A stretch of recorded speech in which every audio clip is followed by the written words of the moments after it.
Welcome back to the channel. We've got some heat today, some high grade, loose graded figures. We've got some mint on cards in varying degrees of condition, as you can tell by this thumbnail. The loose graded Vlix did sell on eBay, and wow, that is a big item, big item for eBay. Lots of UKG graded items, some AFA graded loose figures, and then some mocks. Kind of a mix here, a little bit of a mix, mixing it up a little bit. Keeping it real on the streets and so forth, right?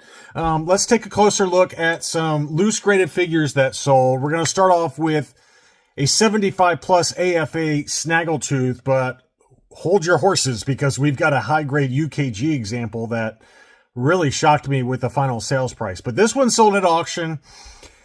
AFA 75 plus snags. This one had the toe dent, and this one sold for $531. That's what I consider to be probably about fair market value, that in that ballpark. For a 75 plus to get it for $531, that's, you know, you could make an argument that's even maybe a little low. I think that probably this number was kind of low because the boots, you know, it really comes down to, for me anyway, this is for me, it comes down to whether the torso is discolored and then the quality of the boots. And in this case, it had no torso discoloration, really nice belt buckle, no wear on the hands. It's just the boots. And to me, you know, pick your poison when you've got a nice looking torso like that. That's what she said, versus the boots that have some scuffing and things like that. So I think that that's probably what held it back. Even though it was a 75 plus and deserving of a 75 plus, I think because the boots were just kind of, you know, scuffed up, that maybe that held the price back. But, you know, an AFA 80, you know, you might see $750, $800 sometimes for an AFA 80. So this is only one leg down and sold for significantly less. And like I said, I think it's because of the boots.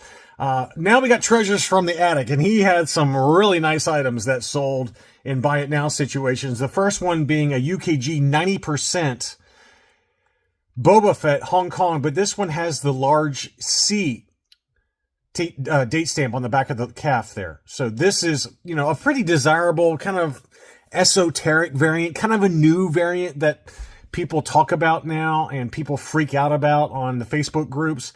And quite honestly, I've seen them sell for pretty close to this price ungraded. And this one was a UKG 90%. Very, very nice. I call this one the lipstick visor because it's got that really heavy paint overspray of red on the visor. But very nice figure. And it sold for 450 pounds, which is $606 US. But you got to remember that it's the large C. And, you know, UKG didn't label it as such, but it's very clearly that when you look at the back there. That is a huge copyright there. And why that one sold for what it did. He had a UKG 90% no COO 1977 date stamp R5D4. So it's got a couple of things going for it. Number one, it's a 90 grade gold level, but it's a no COO and it's got the 1977, whereas most of them are 1978. So you can get a 1977 as you see right there. Or you can get a 1978 no COO, and then the same for the Hong Kong. So that is a pretty, and there's also like a Spanish POC. There's a Spanish POC also. Red bars, obviously. I mean, there's a number of different variants. I think there's a Meccano variant as well for R5. But that was a pretty nice item. Sold for 350 pounds, which is $471. A more typical kind of sales price was this UKG 85 Cloud Car pallet, very fair price at 150 pounds, which is $202 US. That's very fair. AFA 85s usually go about 250 bucks, maybe discounted a little bit for a UKG 85. And, you know, I thought that was worth every penny of $202 plus shipping. We had an orange-haired Luke Bespin. That one did sell. I think I might have had that in a what to buy video, but that was a beautiful figure. Orange hair, Luke Bespin, UKG 85, 295 pounds, which is about $397. Again, a very fair price. An AFA 85 will, usually it's over 450, even maybe 500 for an AFA 85 for the orange haired Luke Bespin. But we've got a couple of other heaters that I really like. This is the molded legs Han Hoth, UKG 85%. Really tough to find the plastic molded legs in such high grade condition. It's weird. It's almost always the hands on the molded legs Han Hoth that are really rough. And this one had a couple little nicks on it, but they took mercy on the submitter and gave it a UKG 85. I think it's more of an 80 personally, but it sold for what I still think is a very fair price at 220 pounds. I've seen ungraded examples go for $180 to $200 all day long. So I thought that was a more than fair price for what it was. Here's that Blue Snags. Now look at this price. Holy moly, this was a toe dent Blue Snags UKG 85 with beautiful silver boots, and it sold for a massive number, more than I probably would spend. 1,250 pounds, which is almost 1,700 US dollars. To me, that's a little high. I would not pay that, but the figure was pretty immaculate. Look at those hands. Look, it does have a little paint overspray right there on the left hand around the sleeve, but the belt buckle's very nice. Look at those boots. Even the boots were not perfect, but pretty close. You can see right there, it's got a little bit of either underspray or, discoloration going on, but it's very, very minor. I mean, this is a beautiful, beautiful figure. And it sold for a big number. I mean, it's not a number I'd personally pay. I didn't send this one out to my Patreons because I thought it was too high, but it sold. So what do I know? 1,250 pounds, $1,683. Big number.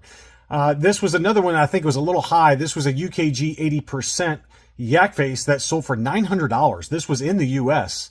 I mean, you can get an AFA 85 for under that number most days. I mean, I think I sold my AFA 85 for $850. So this was definitely an overpay, in my opinion, at $895. Some AFA graded examples. We had a Hong Kong TIE Fighter palette, $160 in an auction. Very fair there. Browns, 88 had a couple of nice figures. A dark brown stitch Jawa graded AFA 85, new case style. That one sold for $138. Very, very affordable price there. Very fair price. $145 is about right. That's about what I usually sell my AFA 85s for on Rogue 5 Toys. So I thought that was a very fair number. Here was a really good deal. This was the dark blue emblem Death Squad Commander AFA 85, and it sold for $149. That is a bargain. That's a really, really good deal. I'm shocked it sold that cheap, but somebody got a great deal on that. That's a beautiful figure. And it's labeled dark blue dome, or dark blue emblem. I can't tell the difference. I mean, I got to have them next to each other. To me, it looks like the light blue, but I think if I saw it next to each other, I could tell you the dark blue versus the light blue emblem on his chest. But 149, I would think 175 to maybe 185. So that was a good deal there. Next up, this seller down in Australia had an AFA 80 Lily Letty. Not the greatest photos in the world, but freshly graded from AFA. And that one sold for $240 US dollars. I just saw an AFA 85 Letty Vader that sold for $400 on Rogue 5 on Facebook. If you're not a member, join us. We have lots of good deals. I have a lot of loose graded figures I'm going to be listing here soon, and have been listing over the last few months. But I've got a few other gems to still list. But, this price seemed pretty fair to me for an AFA 80, given what an AFA 85 Lily Letty Darth Vader typically sells for. And then we got some mint on cards. I mean, this one was not perfect. It had a big crease on the upper portion of the card back that you can see right there. But this was a beautiful 20 back Death Star droid with the, it looks like the sticker was removed that was blocking the rocket firing backpack animation there. So it had a big crease on it, but still a very nice mock, and a beautiful blister on that one especially. Great colors. Always loved the purple background of those Death Star droid card backs. $405 for that one.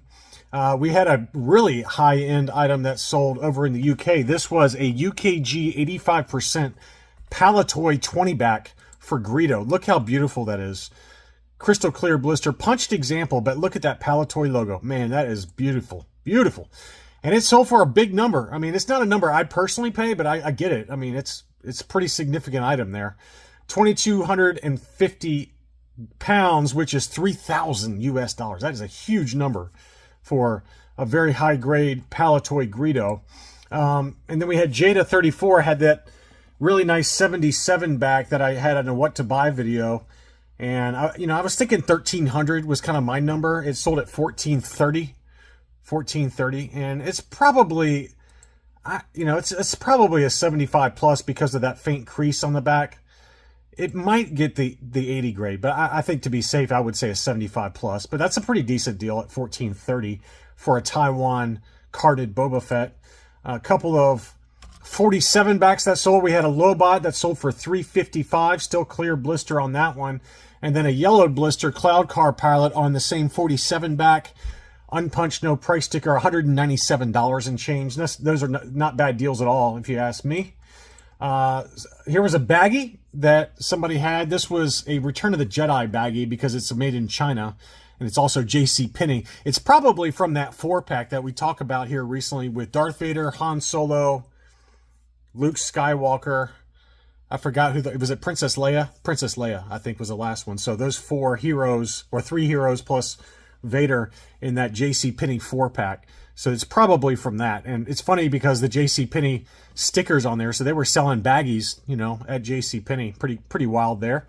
$540 for that made in China Luke Farm Boy baggie. We had an AT-AT driver. This was a 65 back A. It had some litho damage near the logo there. So this was not graded. It's sold by CIB or AFA. Sometimes they just list stuff for consigners that are not graded because they probably advise them to don't bother grading it because you're not going to get significantly more for it graded. So just list it as is, and that's what they did. So this is probably like a 75 grade would be my guess because of that litho damage, unfortunately. Beautiful clear blister on that one, unpunched. $350 took that home.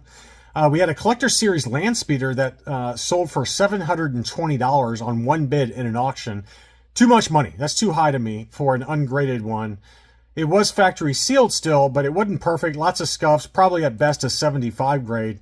At $720 plus $95 shipping, you can get an AFA 80 or 80 plus for this particular example of the Land Speeder in the Collector Series box. So that's an overpay to me. This was a pretty beautiful Luke X-Wing pilot on a Return of the Jedi card back. Clear blister still, and that sold for $372. And this one was the 65 back B. Pretty clean example though. Probably a low 80, maybe a 75 plus because of the litho issue up here in the upper corner there. But that's a great looking clear blister Return of the Jedi Luke X-Wing. Very tough to find that one clear blister. $372 on that. We had an AFA yellowed 85 for Admiral Akbar on his, I think it's his debut card, right? The 65A. That one sold for $285, free shipping. Not a bad deal there for a faintly yellowed blister. We had a couple of droids that sold. So first we had an AFA 80 for Jord Dusat that was punched that sold at auction. It sold at $217.50. Now we had an AFA 80 Jord Dusat unpunched that sold in a buy it now situation for $525. Wow, that's a pretty big difference, but that just shows you, the kind of deals you can get if you wait for an auction. And admittedly, it's not, it's not the same, right? It's punched versus unpunched, but you can make an argument that the blister on this one looks a little nicer than this one, and it's the same grade. This one does have the archival case, but it's not worth, $300 plus more versus this one. So be careful about overpaying, and that's a good example of that. Same seller had an AFA 80 Jan Tosh unpunched that sold for $550. So some really big numbers for that seller on the droids graded. And then he also had an AFA 75 archival case punched example for Thal Jobin that sold for $495. So that seller got some pretty significant prices for his AFA graded droids figures. And then finally, here is the big boy. Now, I had this in a what to buy video, and I said, hey, it feels pretty fair relative to the AFA 80 that sold a while back. I think it was 3 or 4 years ago over at Hakes. It was an AFA 80 that sold for $9,000 and change. And then this AFA 75 for the Glassleet Vlix, one of the toughest figures in the vintage original line to buy and find complete and authenticated like this. This is an AFA 75 archival case complete with the weapon. It's very tough to find this. Very, very rare. And, you know, I said at $7,500, that feels like a pretty fair deal in the current market environment. And it, sure enough, it did sell. I don't know who bought it. They didn't use an eBay affiliate link, unfortunately, but that's okay. But that one did sell. $7,500 vintage glass light Vlix. I mean, that just shows you, man, you never know what's going to pop up on eBay. You just never know. And this is probably one of the rarest items that you can buy, really. I mean, obviously a carded Vlix would be, you know, $30,000 or $40,000, but to get a loose, complete, graded Vlix on eBay from CIB is pretty wild, and congrats whoever bought that. I thought that was you know, even after sales tax, you know, $8,000, $8,200, that's still probably about right given that other data point. But who knows these days. But I just thought I'd pass that along, that this Vlix AFA 75 did sell at $7,500 plus $50 shipping. So that's all I really had for this video. If you enjoyed the content, please be sure to leave me a like, as it does help out with the YouTube algorithms. Thanks as always for watching, and I'll be back soon.